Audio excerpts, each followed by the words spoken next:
Salut à tous, on se retrouve pour une nouvelle vidéo et comme vous avez pu le voir avec le titre, il s'agit d'une comparaison d'un livre et d'un film et aujourd'hui en l'occurrence il s'agit du Remède mortel de James Dashner que je suis allée voir récemment. Donc je vais vous donner d'abord mon avis sur le livre puis sur le film et je vous ferai une comparaison, sachant que je vous mets un gros warning pour vous prévenir que si vous n'avez pas lu le premier et le deuxième tome, ne regardez pas du tout cette vidéo parce que pour comparer le livre au film, eh bien forcément il contiendra des spoilers sur les tomes précédents, mais par contre bien sûr je ne vous spoilerai pas le tome en question, c'est-à-dire le troisième. Mais voilà, je préfère vous prévenir que pour comparer le livre au film, je dois donner un minimum d'informations. Donc si vous n'avez pas lu le tome 1 et 2, eh bien ne regardez pas cette vidéo, allez plutôt voir ma vidéo Zoom Saga pour vous faire une idée de cette saga, le tout sans spoil. C'est parti, je commence tout de suite. Comme toujours, je commence avec le livre en premier, donc je l'ai lu très récemment, juste avant d'aller voir le film. Au niveau de l'histoire, on trouve Thomas qui continue de se battre contre le Wicked, donc l'organisme qui l'avait mis dans le labyrinthe, qui l'a envoyé à la terre brûlée, bref, qui lui a pourri la vie, hein, c'est le cas de le dire. Et il va tout faire bien, pour toujours se battre contre cet organisme qui lui a fait vivre un enfer, mais également pour éviter bien, tout ce qui est le virus de la braise avec ses amis. Le plus surprenant, c'est que Thomas apprend bien sûr qu'il est immunisé contre la braise et il sait que le Wicked veut tout simplement mettre la main sur lui pour trouver bien, ce fameux remède contre le virus de la braise. Dans ce tome-là, on va avoir énormément de retournements de situation, de pertes. On va perdre beaucoup de personnages qui vont décéder. On va aussi découvrir de nouvelles facettes de l'histoire, mais également toujours bien, des relations d'amitié, d'amour. Bref, c'est assez un gros cocktail ce roman.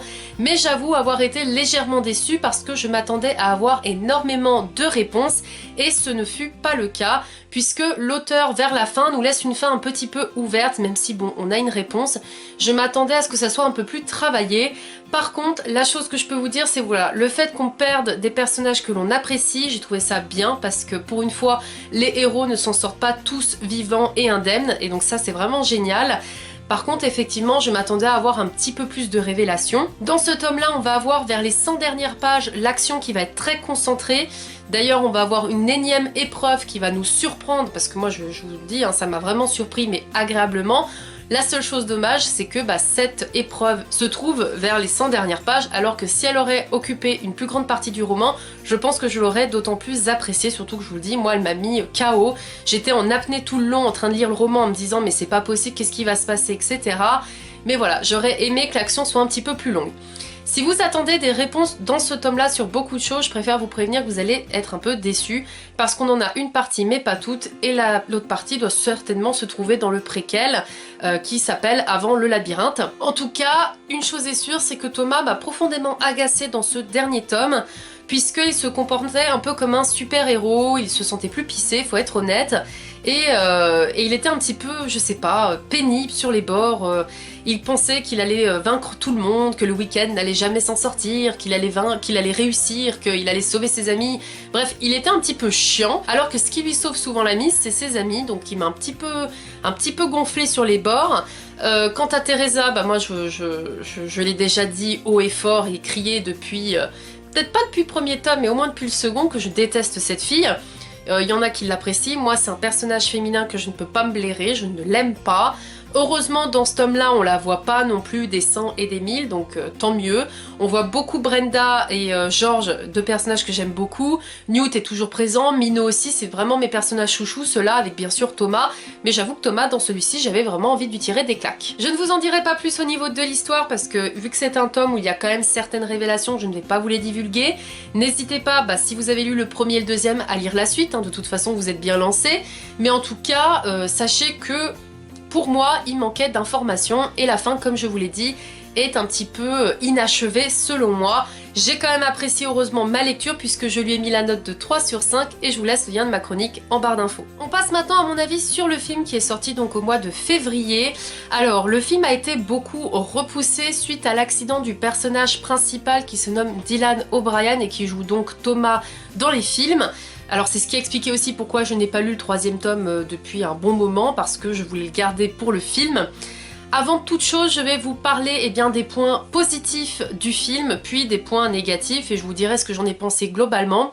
Au niveau du positif déjà, c'est que j'avais regardé la bande-annonce et j'ai été agréablement surprise parce que souvent dans les bandes-annonces, on nous dévoile pas mal de choses, et là celle-ci est vraiment très bien travaillée puisqu'on nous laisse des petites parcelles, mais globalement on a quand même l'effet de surprise quand on découvre certains éléments de l'histoire. J'ai été très agréablement surprise par le début du film.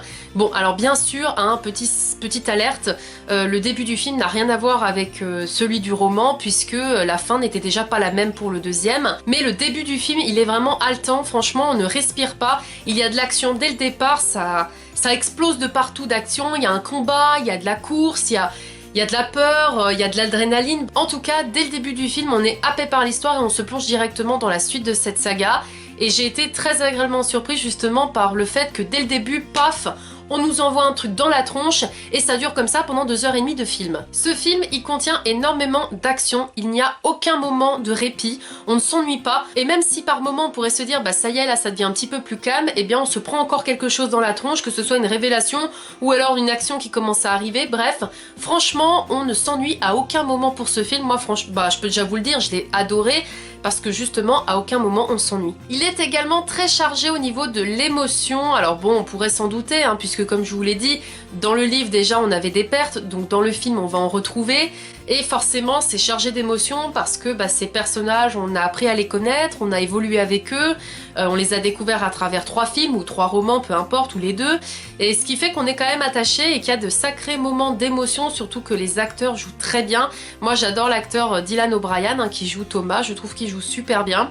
Donc on a vraiment beaucoup d'émotions et aussi des effets de surprise puisqu'il y a des morts qu'on ne s'attend pas. Moi je vous cache pas que dans le livre elles n'y étaient pas ces morts là, donc je ne m'attendais pas à les avoir dans le film, et l'effet et la manière dont les personnes meurent, je ne vous cache pas que ça m'a cloué sur place. J'ai même sursauté parce que c'était calme, ça allait bien, je me disais ça y est c'est un happy end, et au final pan, on se prend un truc dans la tronche et on ne s'y attend pas du tout, surtout que c'est des personnages qui ne sont pas censés mourir dans le livre, alors quand on les retrouve en train de mourir dans le film, on se dit what the fuck. J'ai beaucoup apprécié les petits quand même clins d'œil au roman, puisque même si la trame du film est complètement changée par rapport au livre, hein, il y a beaucoup de choses quand même qui changent, ils ont gardé des petits clins d'œil quand même d'événements qui étaient importants dans le roman, qu'ils ont repris dans le film, mais qu'ils les ont adaptés de manière différente, et ça j'avoue que pour certains points j'ai été quand même déçue parce que j'ai trouvé que c'était un petit peu trop facile de changer justement telle et telle action qui était définie dans le roman. Mais malgré tout, les scènes les plus importantes que l'on a dans le roman,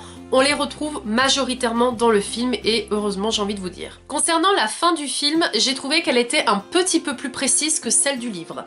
Alors elle se termine un petit peu de la même manière sans être totalement en phase l'une et l'autre, mais j'ai trouvé quand même que dans le film on nous donne un peu plus un aperçu de ce que vont devenir les personnages, alors que dans le livre c'était assez ouvert et au final la fin n'était pas du tout interprétée de la même manière, et là avec le film c'est vrai que la fin elle n'est pas interprétée non plus pareil, puisque il y a d'un côté on se dit ils vont s'en sortir, et d'un autre on se dit peut-être qu'il va y avoir une solution pour éradiquer le virus, et tout ça c'est contredit au niveau du film et du livre, donc là-dessus on est complètement différent à ce sujet. Autre chose que j'ai apprécié dans le film, c'est l'humour.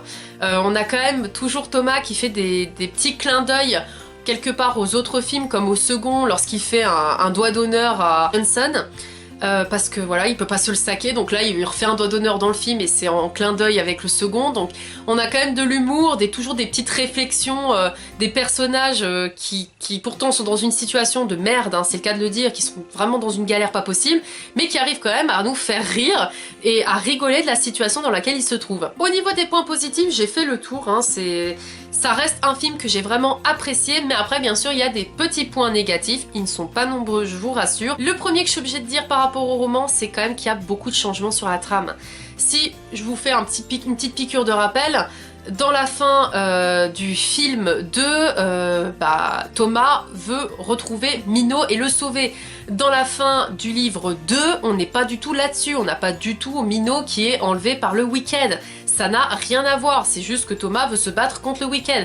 Déjà là, on partait pas fort parce que moi ça m'a saoulé et il y a quand même beaucoup de changements qui se sont appropriés par rapport au livre qui m'ont dérangé. Déjà, je vous ai dit que dans le roman, il y avait une dernière épreuve qui m'a marquée, que j'ai adorée, que j'ai été agréablement surprise de retrouver et qui m'a justement profondément bouleversée et donné de l'adrénaline.